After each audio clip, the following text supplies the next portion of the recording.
কেউ কেউ বলার চেষ্টা করছেন যে সরকার আসলে নিজেই কন্ট্রোল করতে পারছে না, যার কারণে হচ্ছে কি যে অনেক কিছুই ঘটে যাচ্ছে, সরকার এই ক্ষেত্রে বিষয়টাকে ব্যালেন্স করতে পারছে না। হুঁশিয়ারি দিচ্ছেন, হুমকি দিচ্ছেন, অ্যাকশনের কথাও বলছেন, মাঠে ডেভিল হান্টও চলছে। বাট এই ডেভিলদের বাহিরেও কিন্তু কিছু ডেভিল আছে।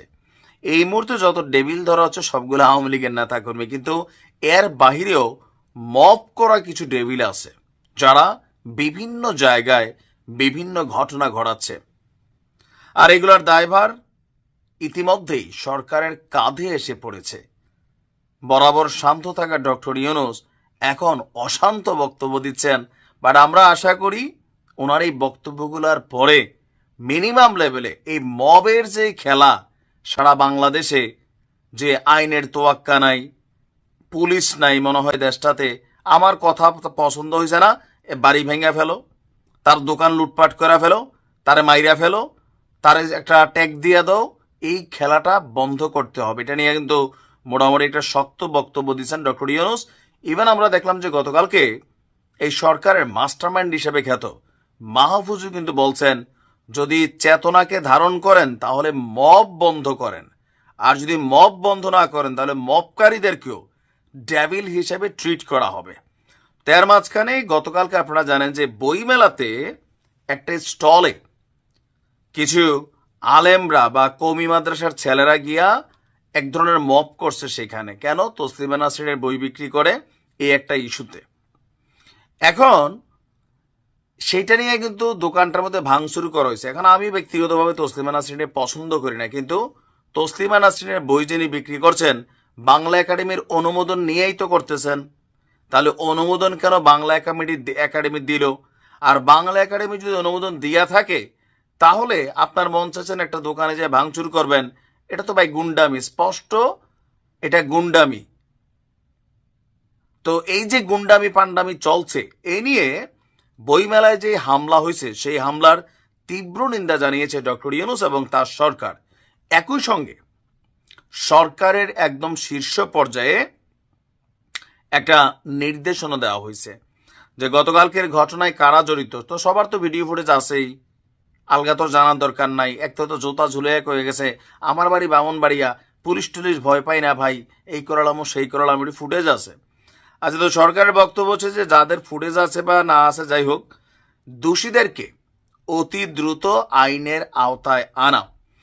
প্রধান উপদেষ্টার প্রেস উইং থেকে বলছে যে বইমেলায় একটি বইয়ের দোকানে হামলা যেটা হয়েছে এটা তীব্র নিন্দনীয়, আর বাংলাদেশের নাগরিকদের অধিকার এবং দেশের আইনের প্রতি অবজ্ঞার পরিচয় দেয় এই হামলা। তবে এমন হামলা অনেক জায়গায় চলে, সরকারের ওই দিকেও নজর রাখা উচিত। আর এই ধরনের সহিংসতা, এটা কি বলা হয় যে বাংলাদেশের সাংস্কৃতিক অনুষ্ঠানের উন্মুক্ত মনের চেতনার সঙ্গে বিশ্বাসঘাতকতা করে, যা 1952 সালের 21শে ফেব্রুয়ারি যে মাতৃভাষার জন্য জীবন উৎসর্গ সেটাকেও সাংঘর্ষিক অবস্থায় নেয়। তো সরকারের সংশ্লিষ্ট নিরাপত্তা সংস্থাগুলো বলে দিছে দেশে যে কোনো ধরনের গণসহিংসতার ঘটনা বন্ধে কঠোর ব্যবস্থারও নির্দেশ দেওয়া হয়েছে। পুলিশ বলছে যে কোনো জায়গায় যদি কোনো ধরনের জোরপূর্বক কোনো ঘটনা হয় কোনো নাগরিকের সাথে, কোনো প্রতিষ্ঠানের সাথে, তাহলে সরকার খুবই শক্ত ভূমিকা পালন করবে। কঠোর হুঁশিয়ারি দেওয়া হয়েছে সরকারের পক্ষ থেকে। আমরা মনে করি দেখেন, মবের যে খেলাটা হচ্ছে এই খেলা কিন্তু ভবিষ্যতে আবার হবে, হবে না? হবে। কেন হবে বলি, আজকে আওয়ামী লীগ বাটে আছে, বিপদে আছে, অন্যায় করছে।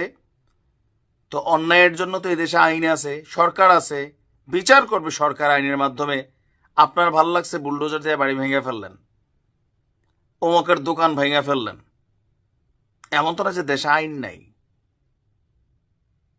তো এই যে ভাঙ্গাভাঙ্গির খেলা, বাংলাদেশের মানুষ ভালো কাজের উপকার মানে প্রতিদান দেখ না দেখ, খারাপ কাজের প্রতিদান সে 10 গুণ দেয়।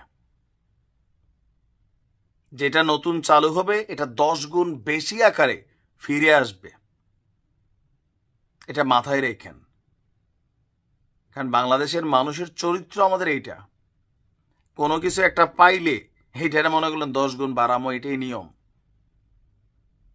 দেশে সরকার আছে, সরকারকে কাজ করতে দেন। আপনি যদি কারো দ্বারা নির্যাতিত হয়ে থাকেন, আইনের মধ্যে তার বিরুদ্ধে মামলা করেন, যে অপরাধী তার বিরুদ্ধে মামলা করেন। মামলাটা আপনার বাদী নিজেই জানে না মামলাকার। বাংলাদেশে এখন এগুলো অনেক জায়গায় হচ্ছে। আসামি একজনের জায়গায় দিয়ে বসতে অজ্ঞাতনামা 50 জন, অমুকে কয় তারও দিয়া দে, কারণ কি তারে ভাল লাগে না, দিয়ে দিচ্ছে। এরকম ভুয়া মামলা হচ্ছে অনেক, সরকারগুলো কথা বলে। আর এই মব জাস্টিসের খেলা বন্ধ করতে হবে, নয়তো এই মব জাস্টিস যুগে যুগে ফিরে আসবে। তখনও আমরা এইভাবেই বুঝাবো ভাই, কিন্তু লাভ হবে না, আপনার ক্ষতি হবে। দেশে আইন আছে, আইনের মধ্যে সবাই চলুন। তাহলে এই যে এই নতুন বাংলাদেশ বা আমরা স্বপ্ন দেখতেছি আগামী দিনে বাংলাদেশ পরিবর্তিত হবে, আইনের সুশাসন প্রতিষ্ঠিত হবে, কেমনে হবে? হওয়ার রাস্তাতে আমরা আছি? নাই। ভালো থাকুন।